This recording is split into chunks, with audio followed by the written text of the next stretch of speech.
Voilà, Baruch Hashem, après 15 jours d'arrêt de nos festivités, parce que le cours chez la famille 15, c'est vraiment nos festivités, mon cours préféré, en français en tous les cas. Et on reprend, après une petite interruption, puisque je n'étais pas en Israël. Et donc on va reprendre, on est aujourd'hui le 5 novembre. Et on va reprendre un petit peu en arrière, un petit peu la paracha de cette semaine, puisque les parachiotes très très importantes, nous n'avons pas pu les voir ensemble. Bien que la semaine dernière, malgré tout, il y a eu un cours sur la paracha, mais en tous les cas pas ici, puisque je suis revenu après le lundi. On va revenir un petit peu en arrière et on va avancer, comme toujours, l'esprit des cours qui sont donnés ici, c'est toujours lié avec notre actualité, avec ce que l'on vit. Puisque c'est, comme je ne cesse d'expliquer depuis des décennies déjà, je peux parler de décennies, oui, des décennies j'enseigne, quelques décennies, la Torah n'a de sens que si on arrive à la transformer en lumière qui éclaire notre vécu, notre présent, notre vie. Car si la Torah reste de la religion, alors on n'a rien compris à la Torah. Et donc il faut la faire descendre de manière à ce qu'elle puisse nous éclairer à titre individuel, et aussi à titre collectif, notre peuple et les nations en général. Puisque comme le disent nos maîtres, Istakel beoraita ou bara alma, que toute l'histoire humaine est en vérité écrite dans la Torah, simplement il faut savoir décrypter, il faut savoir décoder, il faut savoir arriver à enlever l'habit qui est l'histoire et comprendre le message qui se cache, qui s'habille à l'intérieur de cette histoire. Alors le sujet que je voudrais prendre aujourd'hui, puisque la semaine dernière et la semaine d'avant, on a parlé d'Ishmaël. Cette semaine, on commence à parler d'Esav, et comme on le sait, Esav et Ishmaël sont les deux personnages principaux qui incarnent l'ensemble des ennemis d'Israël durant toute notre histoire jusqu'à la délivrance finale. Évidemment, puisqu'il y a deux ennemis, ils ne correspondent pas à la même approche. Chacun a ses raisons, chacun a ses motivations, et bien qu'en fin d'histoire, puisque d'après notre tradition, nous sommes en fin de cette première partie de l'histoire du monde, puisque bientôt, dans quelques décennies au maximum, nous assisterons à la délivrance finale et nous rentrerons dans une deuxième partie de l'histoire humaine qui sera différente de la première partie. En tous les cas, en cette fin de partie, effectivement, Esav et Ishmaël se rassemblent pour essayer ensemble de lutter contre Israël, comme on le sait jusqu'à aujourd'hui, sans l'aide d'Esav, Ishmaël ne pourrait absolument pas s'opposer à nous, mais il est financé, il est aussi aidé sur le plan politique par Esav, et c'est ce qui lui donne la force de se dresser contre nous. Et jusqu'à il y a encore, pas plus tard que hier, le représentant de je ne sais plus quel organisme tordu disait qu'il ne faut absolument pas cesser de donner à ce qu'on appelle HAF, comment on dit en HAF en français, à l'OLP, il ne faut pas cesser, il ne faut pas diminuer l'argent qu'on leur donne, bien que le but d'Israël est d'enlever uniquement les sommes qui sont reversées aux terroristes après qu'ils aient tué des Juifs. Et donc maintenant, voilà que l'Europe se prononce et dit que non, il ne faut pas diminuer ce que vous leur donnez parce que sinon l'OLP va s'écrouler. Ça veut dire qu'il faut continuer à donner à l'OLP l'argent qui est donné aux terroristes pour qu'ils tuent nos femmes et nos enfants. C'est leur manière de parler, bien évidemment. Vous n'allez quand même pas empêcher les Ishmaël de vous assassiner, ça n'a pas de sens. Ils ne sont là que pour ça. Et donc le culot n'a plus de limites, les limites ont déjà été dépassées depuis longtemps, et on voit donc cette alliance entre Esav et Ishmaël qui est écrite dans la Torah, je le dis chaque année, la fin de notre paracha, Parashat Toldot, dit clairement que Esav est parti à la rencontre d'Ishmaël pour s'unir à lui, c'est une démarche qui vient de Esav et non d'Ishmaël. Ishmaël n'aurait jamais pu imaginer que l'Occident lui demanderait d'être son fer de lance pour se battre contre nous, par Ishmaël interposé, mais c'est écrit dans la Torah, donc un verset qui montre avec, on pourrait dire, une puissance et une clarté inimaginable que ce que nos maîtres disent depuis des millénaires est vrai. Istakel beoraita ou bara alma, tout ce que la Torah nous dit sont des préfigurations, des prévisions de ce qui se passera peut-être des millénaires plus tard dans l'histoire, parce que le verset lui-même, Esav s'est marié avec la fille d'Ishmaël, on n'en a strictement rien à faire. Mais quand on enlève l'habit et qu'on capte le message, on comprend. Effectivement, il aura fallu attendre des millénaires pour comprendre ce verset. L'alliance entre Esav et Ishmaël date de quelques décennies. Jamais Esav ne s'est lié à Ishmaël pour combattre Israël. Mais tout simplement parce qu'Israël était en galoute. Et donc, il n'avait pas besoin de s'unir. Chacun de son côté nous faisait du mal. Mais à partir du moment où Israël revient sur sa terre, à ce moment-là, ils s'unissent parce que l'union fait leur perte. Non, leur perte. Leur perte. L'union fait leur perte. Mais non, laissez-moi terminer le proverbe. L'union fait leur perte. Mais quoi qu'il en soit, on comprend aussi pourquoi ce verset est à la fin de la paracha. Parce que la fin de la paracha implique la fin de l'histoire. Les générations que nous vivons aujourd'hui. Donc, on va revenir maintenant sur les deux personnages. Quelle est la différence entre la raison pour laquelle Ishmaël nous attaque et la raison pour laquelle Esav nous attaque? Quand je parle bien sûr d'Esav ainsi que d'Ishmaël, il est évident, je n'ai pas besoin de le préciser à chaque fois, je ne parle pas de tous les Occidentaux, je ne parle pas des peuples, je ne parle de la politique uniquement, des dirigeants, de la politique officielle, et ce que je dis ne concerne pas chaque individu en Occident, et même chaque individu aujourd'hui. Parmi nos voisins, comme on le sait, les masses sont manipulées, sont terrorisées, ils n'ont souvent pas le choix. Soit c'est les médias qui simplement leur enlèvent toute possibilité de comprendre par eux-mêmes, soit quand il s'agit d'Ishmaël, tout simplement la menace de mort qui font que s'ils ne suivent pas le pouvoir dirigeant, ils sont eux-mêmes exécutés. Donc je ne parle pas des individus, je parle bien évidemment des pouvoirs dirigeants. Alors, il faut comprendre la chose suivante, je l'ai déjà enseigné, mais je voudrais le redire car c'est très important. Ishmaël, lui, on pourrait dire, est un pur produit israélien. J'explique. La raison pour laquelle Ishmaël nous attaque, si j'ose dire, c'est nous qui avons provoqué, c'est nous qui provoquons, d'une certaine manière, l'attaque d'Ishmaël contre nous. Pas du tout pour ce que vous pouvez commencer à imaginer, parce que, selon l'approche occidentale, et sa vie qu'on leur a pris leur terre. Je ne vais pas dire des âneries pareilles. C'est beaucoup plus profond que ça. Remontons à la Torah, puisque la seule possibilité de comprendre l'histoire, c'est de remonter dans la Torah elle-même et savoir la décrypter. Qui a mis au monde Ishmaël? Agar et Abraham. Avram. Très bien. Et non Avraham.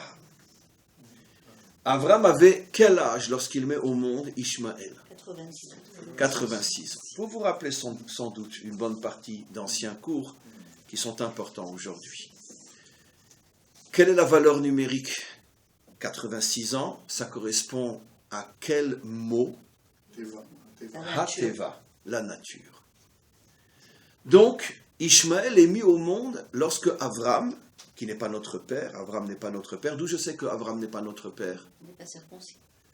Il n'est pas circoncis, et puis surtout, depuis que Avram s'appelle Avraham, qu'est-ce que nous enseignent nos maîtres? Il nous est interdit de le renommer Avram, ce qui n'est pas le cas de Yaakov et Israël.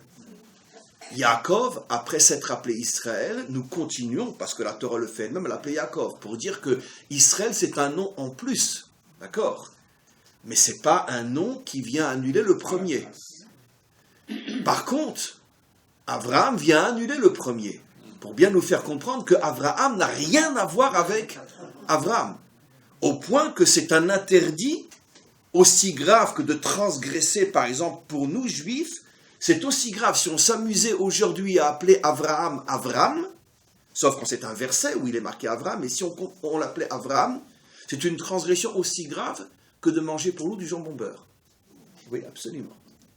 Et je fais exprès de vous le dire parce qu'on ne se rend pas compte à quel point c'est grave. C'est un lot assez, c'est un tu ne feras pas.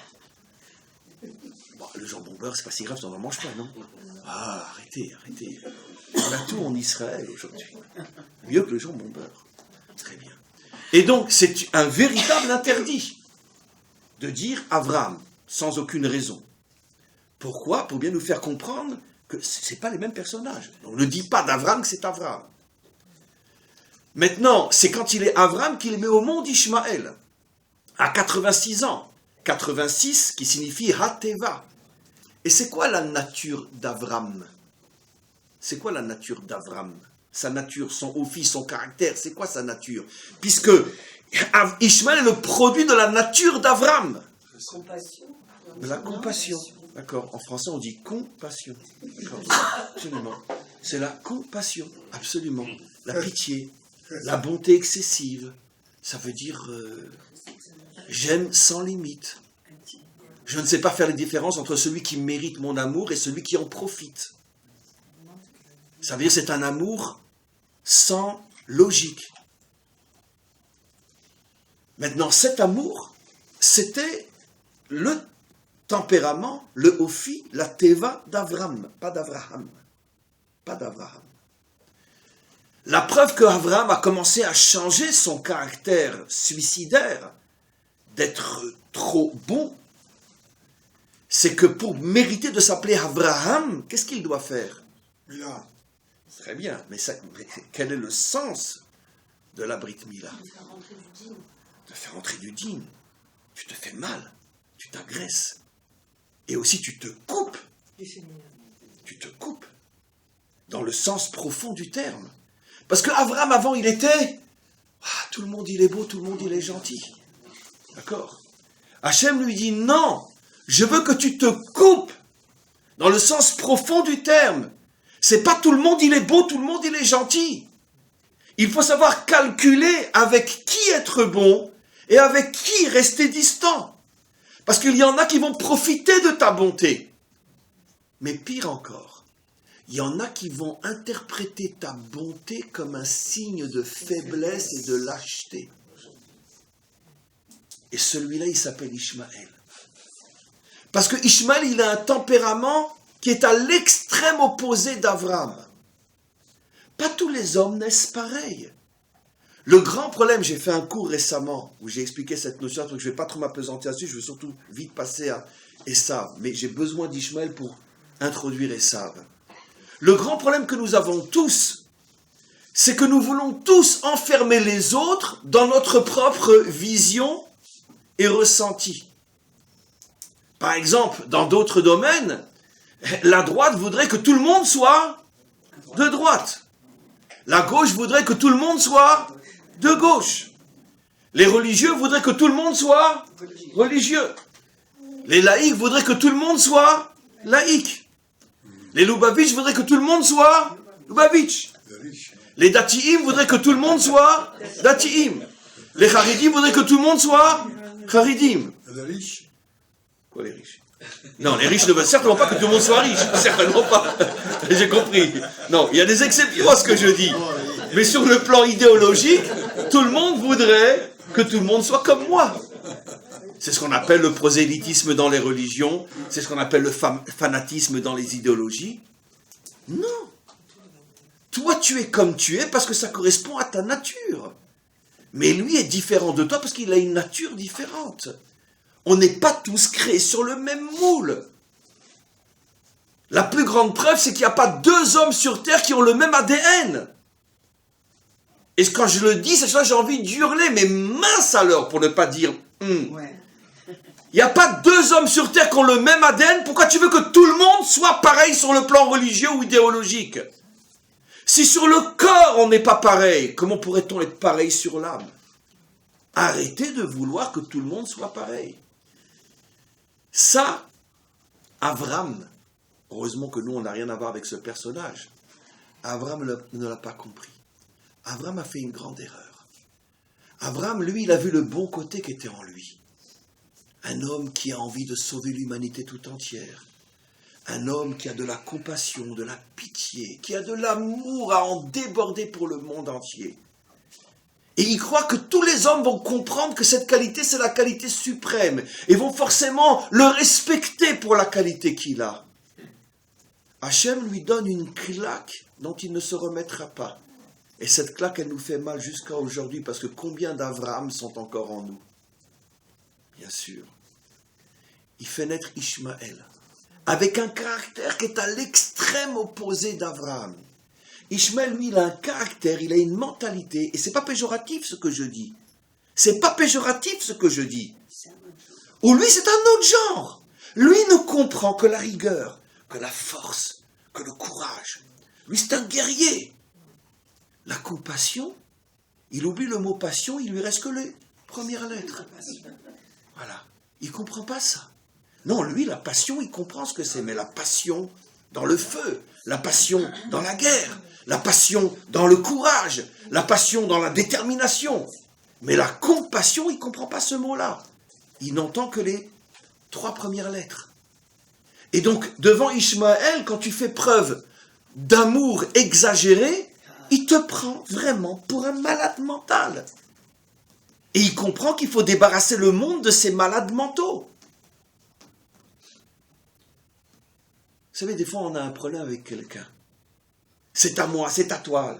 Masechet Baba Metzia commence par Shnaim Ochazim Batalit, Ze Omer Kula Sheli, Ve Ze Omer Kula Sheli.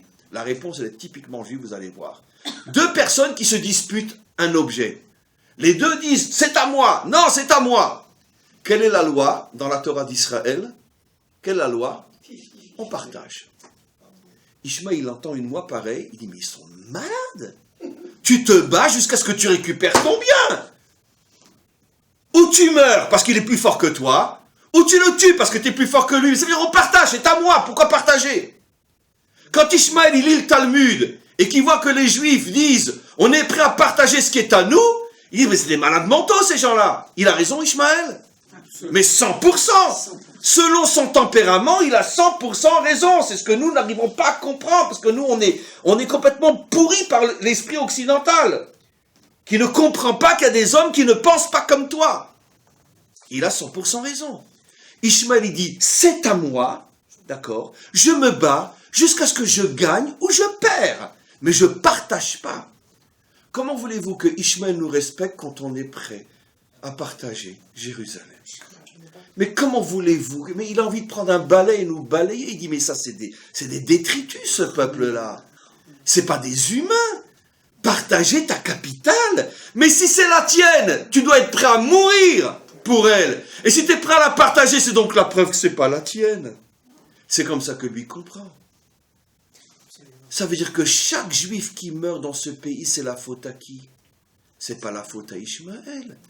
C'est la faute à cette idéologie en nous qui veut absolument se faire respecter sous prétexte qu'elle est prête à partager. Qu'elle a pitié, qu'elle comprend. Non. Ishmaël, le jour où tu montreras comme lui, que tu parles le même langage que lui, là il commencera à te respecter. Parce que lui ne respecte que les gens comme lui. Pourquoi l'Occident et l'Islam ont toujours été en guerre jusqu'à aujourd'hui? Ils ne s'unissent que pour nous détruire, nous. Mais pourquoi? Mais parce que c'est 2 visions du monde qui sont à l'extrême opposé. L'Occident parle d'amour. L'Occident est libéral. L'Occident est tolérant. Mais toutes ces valeurs pour Ishmaël, c'est des signes de faiblesse, de lâcheté. Et c'est la raison pour laquelle il dit, le monde ne peut pas être partagé entre nous et les Occidentaux. Parce que ces Occidentaux, c'est des malades mentaux. On doit les mettre ou dans un asile ou dans un cimetière. Mais il n'y a pas de place pour eux. Selon sa vision des choses, Ishmaël a raison. Où il a tort? Eh bien, il a le même tort que les Occidentaux. C'est que chacun veut enfermer toute l'humanité dans son esprit à lui. La Torah, c'est-à-dire le monde, commence par la lettre bête. Oui, on est tous des idiots, on est tous des bêtes. Absolument. Mais quel est le sens profond du bête? On le sait tous. Quelle est la valeur numérique du mot bête? 2. Pour dire que dans ce monde, il y a toujours une chose et son contraire. S'il y a la droite, il y aura toujours la gauche. S'il y a la gauche, il y aura toujours la droite. S'il y a des religieux, il y aura toujours des non-religieux, même après la venue du Mashiach.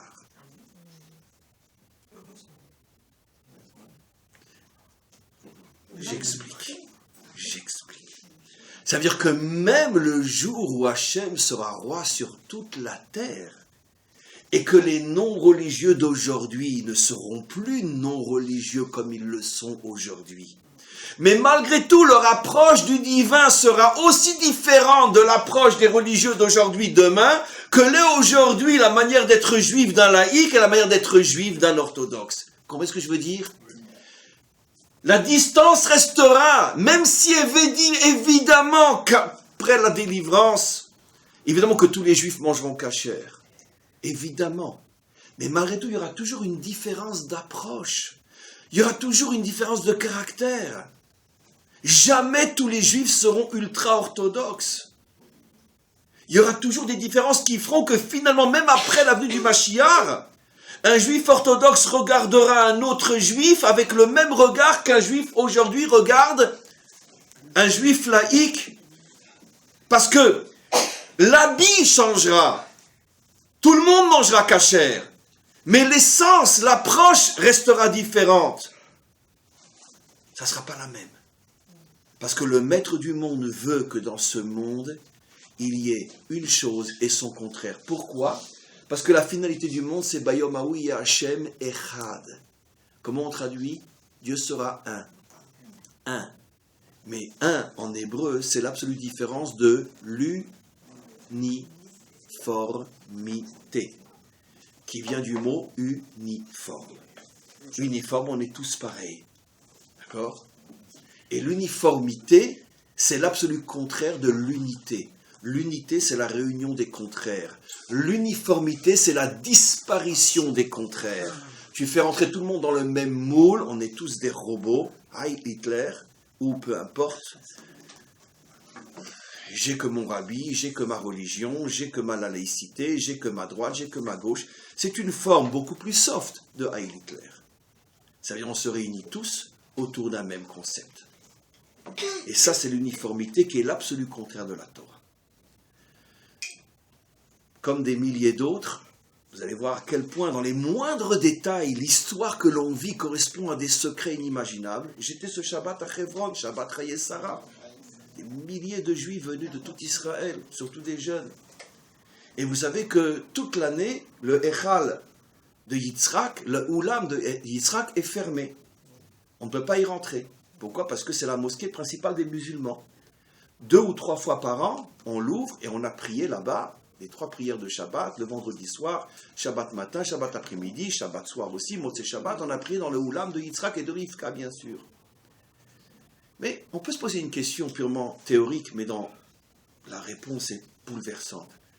Mais pourquoi l'islam a construit sa mosquée principale sur le caveau de Yitzhak? Normalement, ça aurait dû être sur le caveau d'Abraham. Mais évidemment, sur le caveau de Yaakov, je ne pose pas la question, ils n'ont rien à voir avec Yaakov, puisqu'ils sont nés avant. Mais pourquoi? Le frère qui justement est le frère avec lequel il y a tellement de concurrence. Installe-toi sur le caveau, puisque c'est eux qui ont construit l'intérieur. Donc installe-toi sur le caveau d'Abraham. Ils auraient dû faire... Oh, le caveau d'Abraham, il est petit comme cette pièce-là, jusqu'aux colonnes. Alors que Yitzhak, c'est immense, de quoi recevoir plus de 1000 personnes. On était hier 2000 dans le caveau c'est la mosquée principale. Pourquoi? Qu'est-ce qui se cache derrière? Mais justement, parce que c'est pour nous faire comprendre 2 choses. Tant que vous n'aurez pas retrouvé la mida de Yitzhak, eh ben on ne vous laissera pas aller prier sur le caveau de Yitzhak. Rentrez chez Abraham, ça ne dérange pas Ishmaël. Soyez gentils, mignons.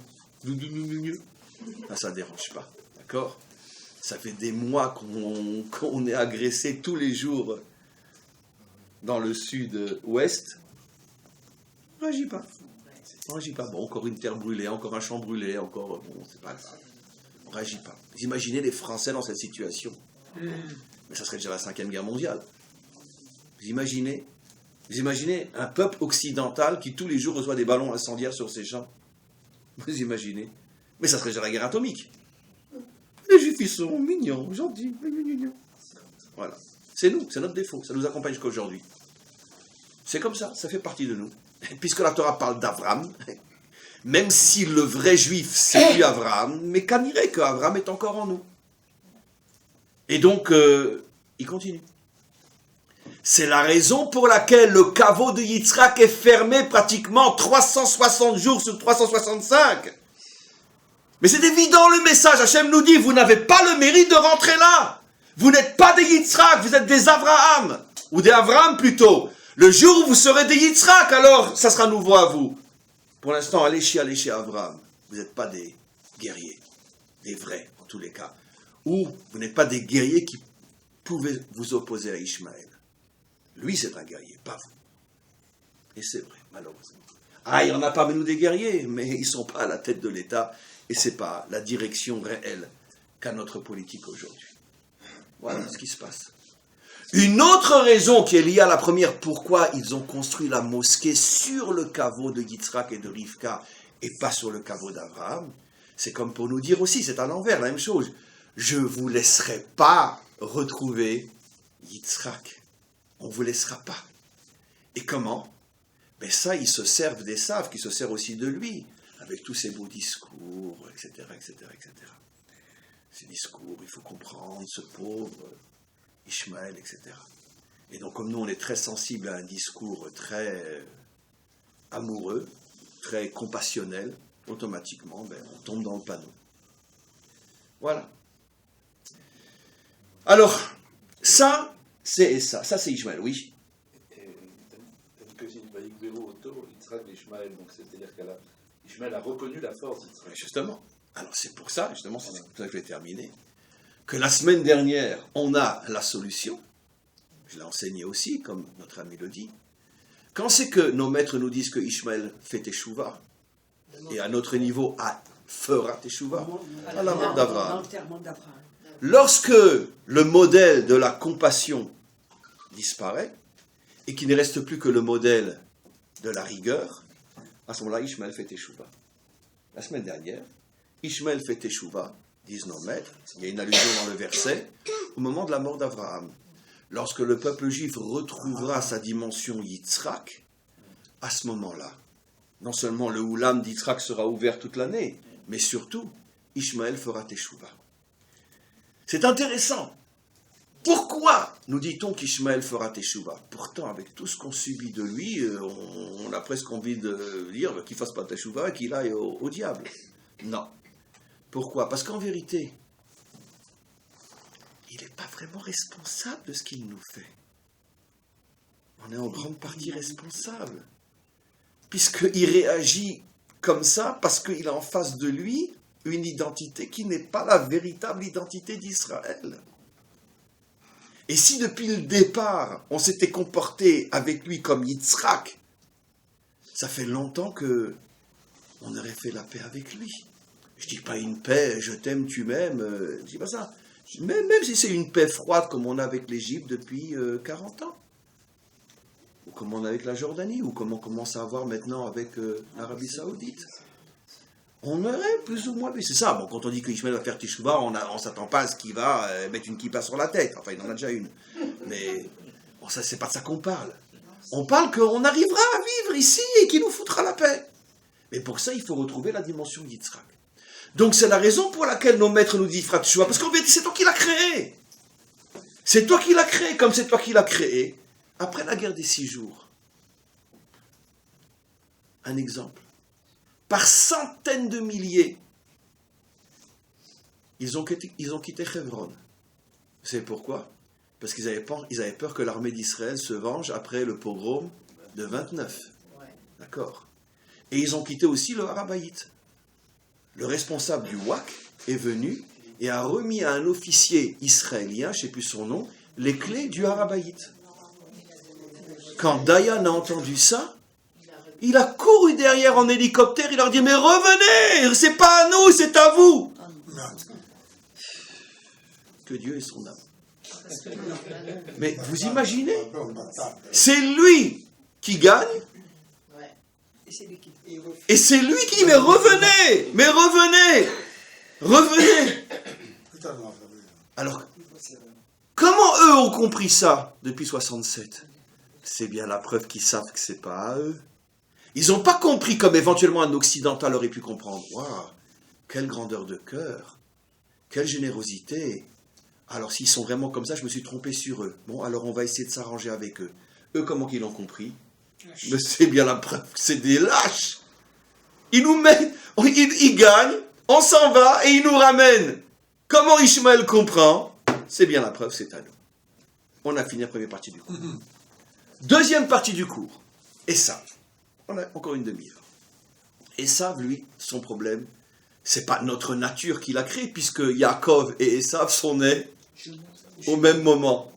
Donc, c'est pas l'attitude de Yaakov qui a créé Esav.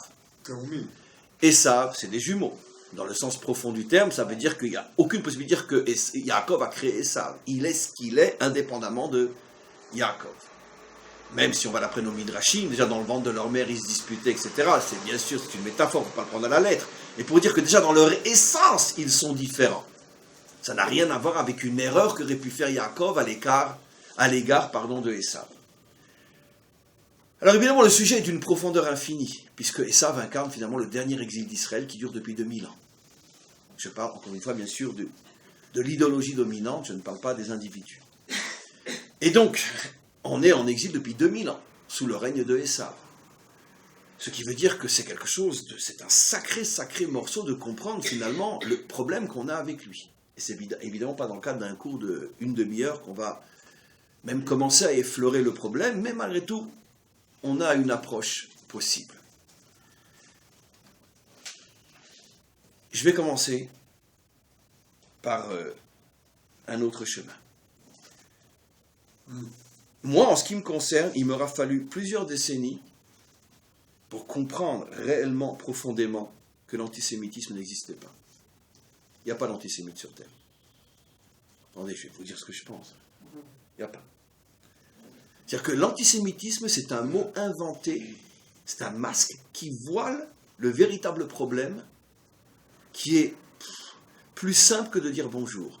Mais c'est tellement grossier, tellement simple que Esav n'osait pas dire, révéler la véritable raison pour laquelle il s'attaquait à nous, alors il a inventé tout un truc. Tout un truc il a inventé. Il y a des millénaires, on a tué Dieu. Après, on empoisonne les puits. Après, on égorge les enfants pour mélanger le sang. On est le seul peuple sur Terre à qui on interdit de manger du sang, même une goutte de sang. On sale la viande pendant des heures, mais on mange du sang dans la matzah. Bon, dire, avec les Juifs, on peut tout dire, de toute façon, ça passe. Plus c'est ridicule, plus ça passe. Après, donc, on tue les enfants. Et puis bon, depuis quelques décennies, je vois là, on est un peuple de conquérants, de voleurs, de violeurs, d'assassins, tueurs d'enfants, violeurs de femmes, etc. Bon, ça passe. Avec les Juifs, chaque génération, on invente un nouveau truc. Alors nous, et la majorité d'entre nous, on appelle ça, c'est l'antisémitisme. L'antisémitisme, ils n'aiment pas les Juifs. Ils n'aiment pas. Mais quelqu'un s'est posé un jour la question, ça veut dire quoi antisémite? Pourquoi t'aimes pas les Juifs? Pourquoi? Pourquoi t'aimes pas les Juifs? Pourquoi t'aimes pas les Juifs? Pourquoi? Comment est-il possible que la France a fait tellement de mal aux Juifs français entre 40 et 45, ou une partie de la France, peu importe, alors que c'était tous de bons Français? Et avec tout ce que les Français subissent aujourd'hui, ils disent rien, et au contraire, si quelqu'un ose ouvrir la bouche, comment c'est possible? Je voudrais comprendre logiquement. Je comprends logiquement. Comment c'est possible? Qu'est-ce qu'il y a derrière? Enfin, les Juifs n'ont pas fait le milliardième aux Français que ce qui se passe aujourd'hui. Tous les jours aujourd'hui, il y a des problèmes en France. Et ils viennent tous du même endroit. Tous les jours. Et 90% des problèmes sont complètement censurés parce que l'État interdit à la presse de révéler ce qui se passe. Les femmes violées, n'en parlons pas. Alors là, c'est devenu monnaie courante. Mais peu importe. Mais on a trouvé un juif voleur, alors tous les juifs sont des voleurs. On en trouve un qui n'est pas voleur chez eux, mais aucun d'entre eux n'est voleur. Okay. Donc, pourquoi ces deux poids, deux mesures? Pourquoi? Qu'est-ce qui se passe? Il m'a fallu des décennies pour comprendre qu'en vérité, derrière l'antisémitisme se cache une seule chose. Après, on va remonter au Makor, la Torah. C'est tout simplement de la jalousie. Voilà. Je ne veux plus entendre personne parler d'antisémitisme. C'est un mot inventé. Comme j'ai enseigné dans d'autres cours, je ne veux entendre aucun juif dire le mur des lamentations. C'est une insulte inimaginable. Qui c'est qui a inventé ce mot, le mur des lamentations? C'est Rome. D'accord? Pour se foutre de nous. L'endroit où les juifs vont pleurer. Ben vous allez pleurer pendant des millénaires, hein, parce que si vous croyez que vous allez le retrouver, votre temple, alors pleurez devant votre mur. Pour nous, comment s'appelle ce mur? Kotel HaMa'aravi, le mur de l'Ouest. C'est une invention occidentale, le mur de lamentation. C'est interdit pour un juif d'utiliser ce mot. Il se fout de lui-même. L'antisémitisme est un mot inventé qui n'a rien à voir avec la réalité. C'est tout simplement de la jalousie. Maintenant, vous allez comprendre pourquoi il n'y a pas de réaction vis-à-vis de tout ce qui se passe aujourd'hui en France et partout en Europe. Parce que si c'est la jalousie qui est le moteur de la haine, et malgré tout ce qu'on subit en France aujourd'hui, on ne peut pas être jaloux de la population qui nous crée tellement de tort. On peut au plus, si on est un occidental, s'apitoyer. Essayer de justifier. Oui, mais bon, ils n'ont pas une bonne éducation, ils vivent dans des cités, etc. Donc il faut les comprendre, on essaie de justifier. L'approche typiquement occidentale. Mais on ne peut pas être jaloux, puisque dans quel domaine on serait jaloux? Mais le problème des Juifs, c'est que où que tu les mettes, ils deviennent médecins, ils deviennent avocats, ils sont banquiers, Un avocat sur deux était juif à Berlin dans les années 20. Un avocat sur deux était juif. Et presque 2 sur 3 étaient professeurs à l'université en Allemagne avant la montée du nazisme. Et médecins aussi. Ce qui veut dire que là, il y a un phénomène de jalousie. Mais comment ce petit peuple de Zut, qui est éparpillé aux 4 coins de la terre, il arrive toujours à s'en sortir? Mince alors! Alors là, je peux comprendre qu'il y a de la jalousie. Mais on ne peut pas être jaloux, même de gens qui nous font du mal, si en vérité ils sont tout en bas de l'échelle sociale. Et si on est occidental, au contraire, on va accepter ce qu'ils nous font, on va même chercher la responsabilité chez nous. C'est nous qui sommes responsables parce qu'on ne leur donne pas l'éducation dont ils auraient besoin. Donc comme ils n'ont pas suffisamment d'argent, automatiquement ils sont obligés de voler, ils font du trafic de drogue. Donc finalement, il faut mettre au plus vite un gouvernement de gauche pour pouvoir finalement aider tous ces gens-là à s'en sortir. Voilà la réaction occidentale. Ils ne peuvent pas être jaloux. Au plus, ils vont s'apitoyer. Mais ils ne pourront pas être jaloux. Oui. Pour aller dans votre sens, le mot antisémitisme a été inventé par un Allemand à la fin du XIXe siècle, à l'époque où les Juifs allemands commençaient à devenir médecins, à devenir avocats, à devenir professeurs d'université. Donc il y a eu une réaction en Allemagne. Et là, ça je ne savais pas. Ça confirme donc ce qu'on dit. Il s'appelait Marr. Bon, Marr. Il faudra vérifier sur... C'est très étrange d'ailleurs, Marr. Oui, j'irai demander à mon Rabbi Google. Mais voilà. Maintenant, d'où est le makor? D'où on le voit que c'est purement un problème de jalousie. Mais pas... Bon, je l'ai pris au ras des pâquerettes, j'ai parlé d'avocats et de médecins, mais c'est beaucoup plus profond que ça. Comment se fait-il? Pense ceux qui, parmi eux savent, réfléchissent un peu plus loin que l'histoire des banquiers ou des avocats, évidemment, parce que ça c'est la populace, c'est l'antisémitisme, la jalousie de la rue, ou des médias. Mais ceux qui réfléchissent, d'où vient leur jalousie? Mais comment ce peuple fait-il pour traverser l'histoire? Mais on n'a aucun, on pourrait dire, autre cas dans toute l'histoire humaine d'un petit peuple. On est le plus petit de tous. Aujourd'hui, on est peut-être 10, 12 millions dans le monde. On a été 20 millions, 25 millions. On n'a jamais été le tiers des Français. En plus, éparpillés aux 4 coins de la terre, considérés comme rien, et malgré tout, ils s'en sortent, ils sont toujours là. Et on apprend dans les livres d'histoire nos ancêtres les Égyptiens, nos ancêtres les Babyloniens, nos ancêtres les Perses, nos ancêtres les Grecs, nos ancêtres les Romains. Il ne reste que des ruines. Ça aussi, c'est un sujet de jalousie inimaginable. Mais d'où ils sortent? Alors il va falloir inventer quelque chose pour justifier la jalousie. Ah, mais ils tirent leur force du Satan. Ils sont l'incarnation du Satan sur terre. Et comme le Satan, jusqu'à sa destruction, est très fort, c'est pour ça qu'ils sont très forts.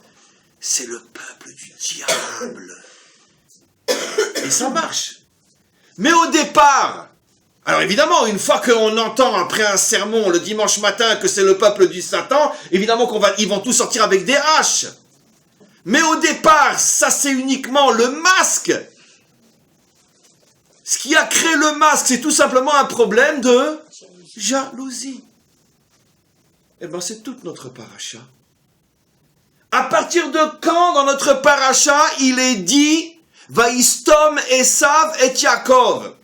Esav s'est mis à haïr Yaakov. Quand? Ah, c'est joli, ça.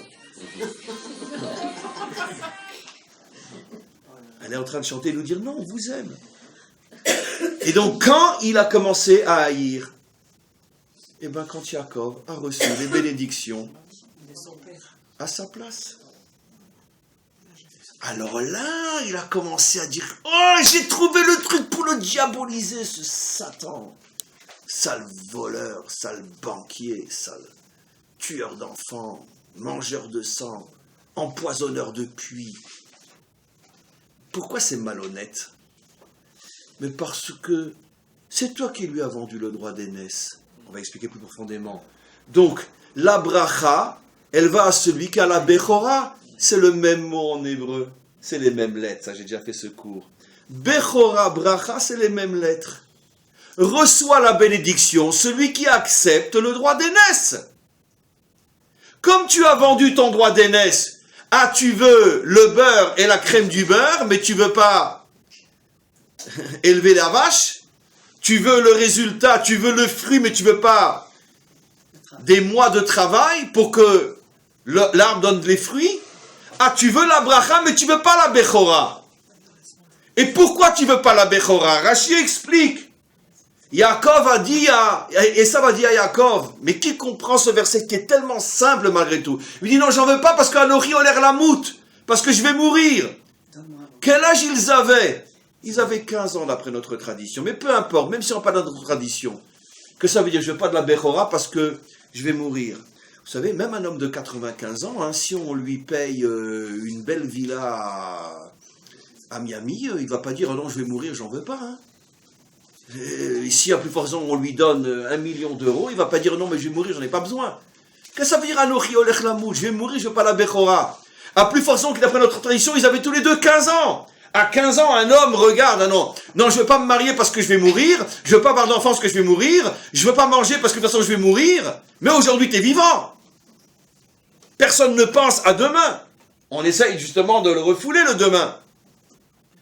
Tous nos maîtres se posent la question, mais qu'est-ce que c'est cette réponse de Esav? Mais ça n'a rien à voir avec la mort physique. C'est parce que quand Yaakov il a demandé le droit d'aînesse, qu'est-ce que c'est pour les explications des maîtres? Il dit, tiens, il veut le droit d'aînesse, ça doit valoir quelque chose ce truc-là, je vais essayer de me le négocier. Il a voulu après plus que le plat de lentilles. Parce que si tu veux le droit d'aînesse, lui il s'attendait à ce que l'autre il lui demande 50 €. Il dit non, je veux le droit d'aînesse. Il dit, qu'est-ce qu'il y a dans le droit d'aînesse? Regardez ce que dit Rashi.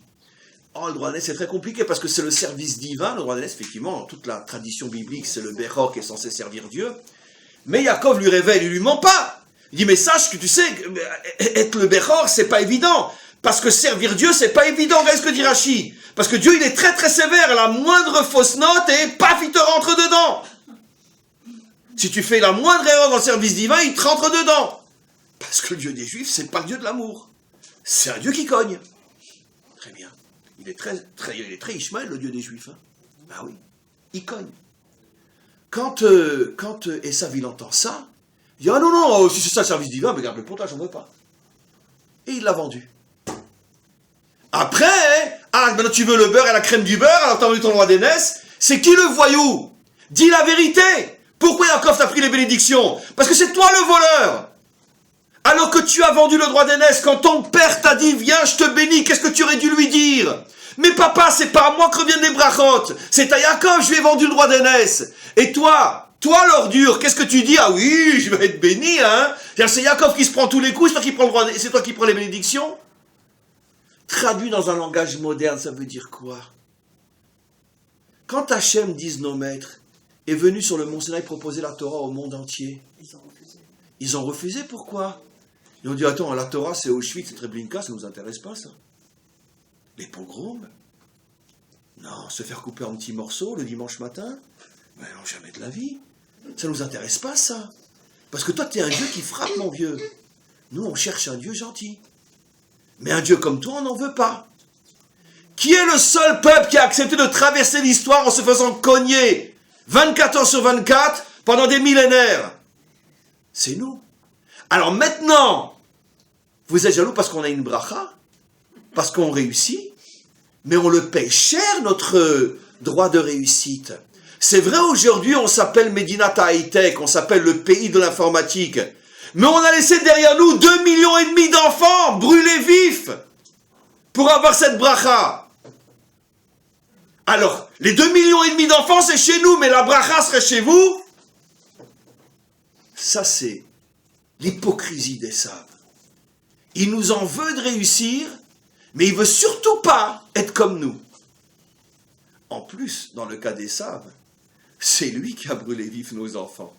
Alors non seulement il les brûle, et puis après il nous reproche la bracha, mais la bracha, elle a été donnée à celui qui accepte le droit d'aînesse. Et Rachid dit, le droit d'aînesse, c'est accepter une relation avec Dieu qui ne sera pas uniquement du... Ça va cogner très dur. Et ça fait des millénaires que le bon Dieu il nous cogne dessus, et on n'a pas lâché le droit d'aînesse. Et donc on mérite la bénédiction. Bechora, beracha. Tu veux pas la bechora, tu n'auras pas la bracha. Voilà en vérité pourquoi maintenant nos maîtres nous disent que Esav ne fera pas teshuva. Ishmaël fera teshuva, pourquoi? Je parle au niveau de l'idéologie, je ne parle pas au niveau des individus, bien évidemment, encore une fois. C'est très important de le répéter 1000 fois. Pourquoi Ishmaël peut faire teshuva? Parce que Ishmaël, en vérité, il dépend de nous. Change ta nature et il va changer. Mais Esav, il ne dépend pas de nous, on ne peut pas changer. On ne peut pas ne pas être médecin et avocat, on ne peut pas ne pas disparaître. On ne peut pas disparaître, on ne peut pas devenir les Grecs d'Alexandre le Grand. On ne disparaîtra jamais. Et où tu mets un juif, il réussit. On ne peut pas changer ça. Parce que ça, on le doit à Hachem, c'est lui qui nous tient dans sa main. Donc on ne pourra jamais faire changer Esav. Parce que cette jalousie, il l'aura toujours. Donc c'est à lui de changer. Et nos maîtres nous ont prévenus. L'idéologie d'Esav ne changera pas. Au moment de la Teshuvah, il y aura un grand jugement, fin d'Obadia, Ve'alu Moshiim be'ar Tzion, lishpot et ar Esav. La seule possibilité, ce sera un grand jugement. Une grande explication entre lui et nous. Dit le prophète Obadia, qui était derrière Agav, un converti de Esav. Et c'est ça le paradoxe. Il n'y a jamais eu dans l'histoire de notre peuple, depuis la naissance d'Abraham ou d'Abraham, peu importe, il n'y a jamais eu autant de convertis que d'Esav. C'est ça le paradoxe absolument incroyable. C'est-à-dire qu'au niveau du peuple, il y a quelque chose d'absolument inimaginable. Jamais dans notre histoire. On a pourtant été avec les Égyptiens, on a été avec les Babyloniens, on a été avec les Perses, on a été avec les Grecs. Et on est maintenant depuis 2000 ans avec Édom. Jamais personne nous a fait souffrir autant que Esav, et jamais aucune civilisation n'a donné autant d'hommes et de femmes qui reviennent à Israël que Esav. Il y a un paradoxe fou dans cette civilisation, inimaginable. Ça nécessiterait des cours en soi, mais la réalité est là. Il y a un paradoxe, il faut faire une grande différence entre les hommes et l'idéologie. L'idéologie d'Esav est meurtrière à notre égard. Mais au niveau des hommes et des femmes, il y a un potentiel de millions d'hommes et de femmes qui aiment Israël, qui aiment les Juifs, ou qui se convertissent, ou qui deviennent tout simplement, comme on le voit de plus en plus aujourd'hui, des hommes et des femmes non juifs qui ont un véritable amour pour Israël et la Torah d'Israël. Et même si ils ont la religion chrétienne. Mais ils sont arrivés à réajuster leur vision d'Israël en tant qu'individus et ils ne représentent plus du tout l'idéologie telle qu'on l'entend à l'ONU ou dans les médias. Ils se sont complètement mis en marche. Il y a un paradoxe incroyable au niveau de Esav. Les individus sont beaucoup plus nombreux à nous respecter, à nous aimer, que l'idéologie qui est la plus criminelle de toutes les idéologies que nous avons dû affronter dans notre histoire. C'est quelque chose d'absolument incroyable. C'est pour ça que nos maîtres nous disent, l'idéologie de Esav ne fera jamais teshuva. Ve'alu moshi'im be'ar Tzion ishport et ar Esav. Au moment de la délivrance, il y aura un grand jugement, un grand règlement de compte, et un jugement signifie qu'ils vont être punis. Parce que si tu fais teshuva, tu n'as pas besoin d'un jugement. Qui dit jugement, dit que tu vas les forcer à se rendre compte qu'ils ont tort. Et si c'est un jugement, ça veut dire que le fautif paye malgré sa volonté, parce que s'il est prêt à payer, à rembourser, il n'a pas besoin d'aller au tribunal. Donc le prophète Obadiah est clair, il y aura un jugement, parce que de eux-mêmes, ils ne feront pas teshuva. Mais par contre, au niveau des masses, et c'est ce qu'on voit de plus en plus, il y aura oui un retour de plus en plus énorme, et au niveau des masses, bien évidemment que la population de Esav, elle comprendra comment elle s'est fait manipuler par une idéologie jalouse et meurtrière à notre égard, elle fuira cette idéologie, et elle reviendra à ce respect et à cette amitié, voire même parfois cet amour à l'égard du peuple juif. Et à ce moment-là, ça sera bien sûr la délivrance, où Israël et les 70 peuples réunis pourront construire un monde meilleur, et on rentrera dans la nouvelle histoire, l'histoire à partir de la délivrance. Donc, finalement, j'ai terminé. 2 ennemis fondamentaux, celui qui dépend de notre nature, dont nous sommes responsables, Ishmaël, celui qui dépend de notre réussite, dont nous ne sommes pas responsables, on ne peut pas ne pas réussir, car imaginez-vous que si on n'avait pas eu cette bracha, on aurait donc disparu depuis longtemps. Donc automatiquement, cette bracha qui d'une certaine manière est la cause de notre survie, cette réussite, car sinon on aurait disparu avec tout ce qu'on nous a fait et le fait que même quantitativement on était trop peu nombreux pour réussir, éparpillés au milieu des peuples. Donc on ne peut pas changer vis-à-vis de Esav, et donc c'est la raison pour laquelle c'est Esav qui depuis 2000 ans nous fait tellement souffrir, parce que la haine par jalousie est beaucoup plus dure que la haine par nature. Parce qu'encore une fois, la haine par nature peut changer tout simplement si tu changes toi-même, si tu améliores ta nature. Derrière Agav, c'est ce qu'on voit aujourd'hui au niveau politique. On est encore loin de la délivrance, à vision humaine je parle. Mais d'une certaine manière, l'entente plus ou moins cachée que tout le monde commence à voir aujourd'hui, par exemple, entre Israël et l'Arabie Saoudite. Qui l'aurait cru un jour? Mais parce que, entre autres, l'Arabie Saoudite commence à se rendre compte que finalement, je veux dire, les Juifs, c'est pas ce qu'on pense. Et que depuis justement qu'on a le gouvernement qu'on a, depuis Baruch Hashem, ils se rendent compte que non, il n'y a pas d'autre possibilité que de négocier et de s'arranger. Parce que leur rêve de nous voir rejetés à la mer, il ne se réalisera jamais. C'est plus possible aujourd'hui. Ne serait-ce que vu les armes qu'on a. Et ils savent très bien qu'on a des armes secrètes, cachées, que si on doit les utiliser, je veux dire, en 1 seconde, il n'y a plus de Proche-Orient. Sans détruire Israël. Mais ça, je préfère me taire. Mais peu importe. Mais quoi qu'il en soit, ils le savent. Donc c'est cette force inimaginable qu'a Israël aujourd'hui qui font que ils commencent à nous respecter. Pas par peur, par respect. Parce qu'un musulman n'a jamais peur. Et ça, je le dis à leur avantage. Un musulman n'a pas peur. Il est prêt à mourir. La peur et la mort, il ne connaît pas. Il ne connaît que la force et le respect de la force. Et c'est pour ça qu'aujourd'hui, il commence à nous respecter. Et donc, c'est ce qui va, on pourrait dire, continuer jusqu'à la délivrance finale. Et quand tout Ishmaël aura devant lui le modèle d'un peuple revenu à sa véritable identité, avec eux, on s'arrangera. Avec Esav, ça sera plus compliqué. Il y aura ce jugement. Et il y aura la délivrance finale. Amen.